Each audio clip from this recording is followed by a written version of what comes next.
أصحاب السمو والمعالي، الحفل الكريم، السلام عليكم ورحمة الله وبركاته. سيدي، واحة نخيل، ينابيع مياه، أرض خضراء، صدق إنسان، وبراءة أطفال، تلك هي الأحساء يا خادم الحرمين الشريفين. الأحساء الواحة الغناء، أرض الخيرات وموطن الحضارات والعلم والعلماء، بها تغنى الشعراء وتسابقوا في وصف هذه الواحة الحسناء. أرض التجارة والزراعة، أرض الأدب والبلاغة، أرض الكرم والرحابة، أرض الإقدام والشجاعة، أرض الشعر والفصاحة، صدق في الوعد ووفاء في العهد.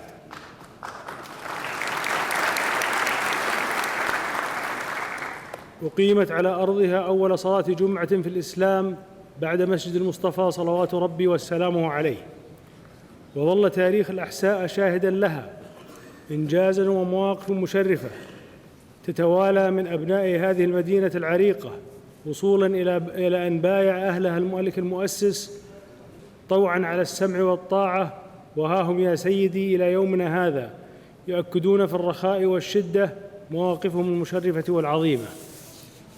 سيدي، هذه هي الأحساء تشدو وتصدح نشوانه، ونخيلها يتمايل بهجة وسرورا بقدومكم الميمون، فأينما حللتم يحل الخير وتحل التنمية ويحل العطاء والمجد والبناء.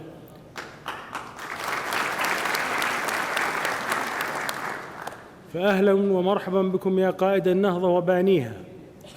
سيدي، في هذا الجزء من الوطن الذي حاول المغرضون زعزعته وبث الفرقة بين أهله، وقفت عزيمة الرجال وصدقهم هائلاً وسداً منيعاً في وجه أولئك الحاسدين الحاقدين. إن وجودكم اليوم بين أبنائكم في هذه المحافظة الغالية وأنتم تدشنون مشاريع التنمية ما هو إلا رد وافياً على كل مشكك في هذا التلاحم الذي يجمع بين القيادة والشعب. فحللتم أهلاً ووطأتم سهلاً، ومرحباً بكم سيدي في بين أهلكم وإخوانكم وأبنائكم، والسلام عليكم ورحمة الله وبركاته.